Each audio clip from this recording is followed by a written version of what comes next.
శివరాత్రి అనగానే మనకి ఫస్ట్ గుర్తొచ్చేది జాగారం. శివరాత్రి రోజు జాగారానికి ఎందుకంత ఇంపార్టెన్స్? ఎందుకంటే ఈ రోజు స్టార్, సన్, మూన్, ప్లానెట్స్ అన్ని ఒక స్పెషల్ వేలో లైనప్ అయి ఉంటాయి. అండ్ ఇలా లైనప్ అవడం వల్ల this creates a powerful energy. So అందుకనే శివరాత్రిని మన mind calm, peaceful and divine అంటే ఆధ్యాత్మికంగా ఉంచుకోవడం వల్ల ఈ పవర్ఫుల్ ఎనర్జీ మనలో డౌన్వర్డ్ టు అప్వర్డ్ ఫ్లో అవుతుందని బిలీఫ్.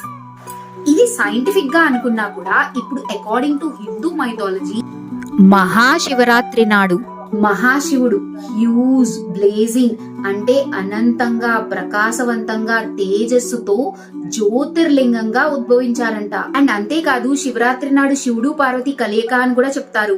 పార్వతి అంటే శక్తి స్వరూపం, a form of energy, and Shiva అంటే consciousness.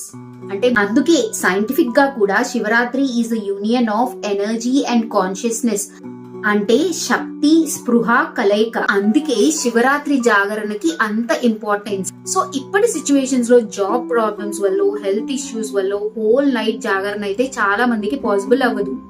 But at least 12 to 1 this is the most conscious hour. దీన్నే నిశిత కాలం అంటారు. ఈ టైంలో మన స్పైన్ ని స్ట్రైట్ గా ఉంచి మంత్ర జపం లేక మెడిటేషన్ చేస్తే మనలో ఒక డివైన్ ఎనర్జీ ఫ్లో అవుతుంది. సో మహాశివరాత్రి జాగారం is mix of spirituality with science. ఇప్పుడు మీకు అర్థమైంది అనుకుంటాను శివరాత్రి జాగారం కి ఎందుకంత ఇంపార్టెన్స్. ఇది తప్పకుండా మీ ఫ్రెండ్స్ అండ్ ఫ్యామిలీ మెంబర్స్ కి షేర్ చేసినా చేయకపోయినా మీ పిల్లలకైతే షేర్ చేయండి. ఎందుకంటే they should definitely know why they are following some traditions.